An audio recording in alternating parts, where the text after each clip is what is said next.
বিসমিল্লাহির রহমানির রহিম। প্রিয় দেশবাসী, ভাই ও বোনেরা, আসসালামু আলাইকুম।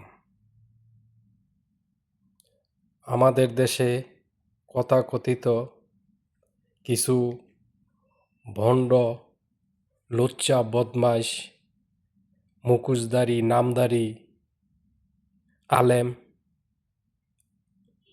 মাদ্রাসা প্রতিষ্ঠা করে ছোট ছোট শিশু বাচ্চাগুলিকে দর্শন করে। এই দেখেন একটি ভিডিও সিলেটের। তার মা এবং আমার চেম্বারে আমার অ্যাটেন্ডেন্টরা ছিল। টোটাল আমরা 5 জন মানুষ ছিলাম রুমে। তো আমি যখন মেয়েটাকে কথাগুলি জিজ্ঞাসা করি শোনেন, যে মা প্রিয় তোমার কি দেশবাসী, সমস্যা লাগে কথাগুলি বলো, শোনেন। সে প্রথমে খুবই ভয়ে ছিল। একটু কনসোল করা হলো, তাকে একটা কলম একটা চকোলেট দিয়ে একটু কনসোল করা হয়েছে। তারপরে সে আমাকে বলল, ম্যাডাম আমার পেটটা ভার ভার লাগে, কি জানি লড়ে। আমি একটু অবাক হয়ে গিয়ে আবারও তাকে জিজ্ঞাসা করেছি যে মা তোমার কি সমস্যা লাগে। সে আমাকে বললো আমার পেটটা ভার ভার লাগে, কি জানি লড়ে। এরপরে আমি তাকে তার মার কাছ থেকে কিছুটা শুনলাম যে কি অবস্থা। তারপরে আমি আবার তাকে জিজ্ঞাসা করেছি যে মা তোমার সাথে খারাপ কাজটা কে করেছে।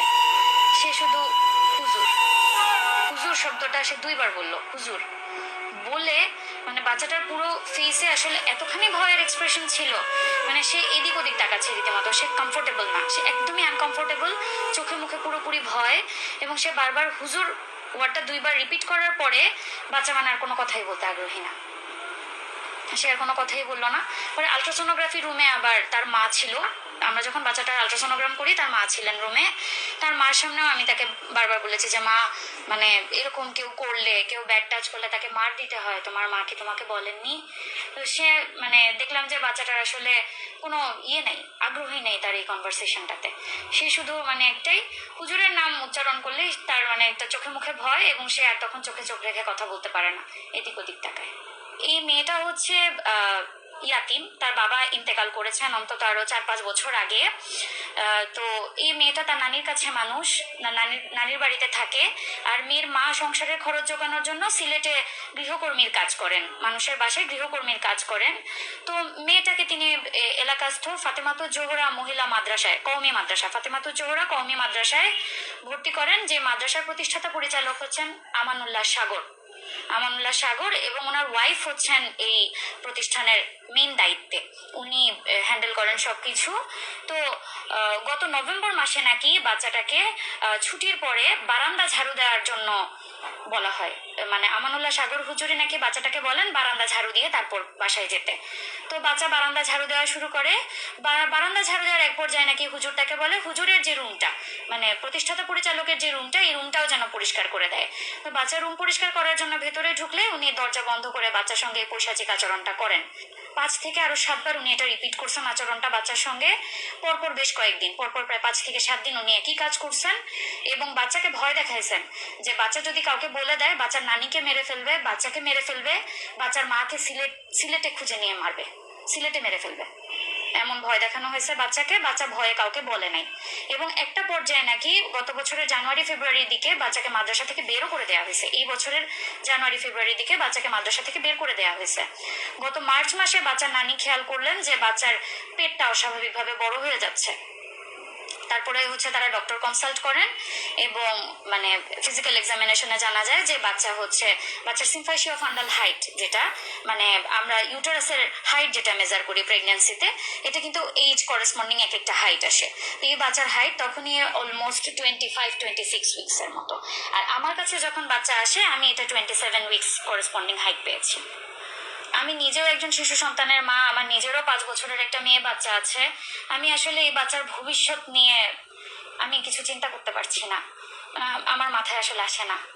আর এখন তার যে শারীরিক কন্ডিশন, প্রথম কথা ছোট মানুষ, তার পেটে অতটা জায়গা নাই।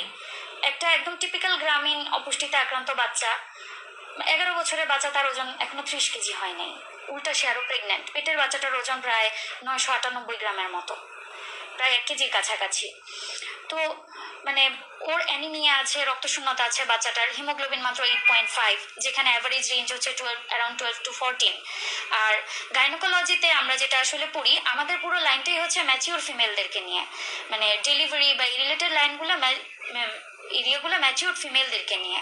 আর ছোট বাচ্চারা আমাদের মেনস্ট্রুয়াল লাইনে আসে, যে আচ্ছা তাদের মেনোরেজিয়া থাকতে পারে বা অন্যান্য প্রবলেম, ওগুলো আমরা ডিল করব।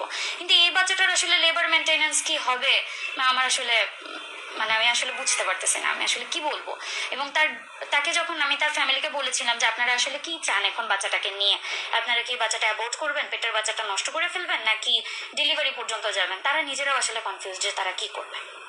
তারাও আসলে বুঝতে পারতেছে না, আবার তারা অ্যাবর্শনের কনসেন্টও দিচ্ছে না, যে বাচ্চাটা আবার অ্যাবর্শন করতে চাইলেও এটা আসলে আমরা কিভাবে অ্যাবর্ট করব। এখন সাথে 27 উইক্সের একটা বাচ্চার জন্য তো আমরা এই ছোট বাবুর পেট কাটতে পারবো না। আবার একে যে নর্মালি আমরা বের করবো ওই সুযোগও তো আমরা পাবো না, বাট ক্যানেলে ওই পরিমাণ স্পেস নেই। তার মানে আমাদের ক্র্যানিওটমি করে বাচ্চাটা হয়তো বের করতে হবে। ও আসলে 11 বছরের একটা ছোট মানুষ, ওর কি আসলে এই জিনিসগুলা ফিল করার কথা ছিল, বা এই জিনিসগুলো কেউ ফেস করার কথা ছিল? আর এখন যে সামাজিক হেনস্থাগুলা হচ্ছে, ওর তো আসলে মানে বিয়ে শাদী বলেন বা ফিউচার বলেন, ওটা নিয়ে তো আসলে কিছুই নাই ওর জন্য, আসলে কিছুই নেই। আবার এটা যদি আমরা ম্যানেজ করতে যাই, আমরাই বা কোন লাইনে আসলে ম্যানেজ করবো, আমরা কোন ডোজে তাকে ওষুধ দিব?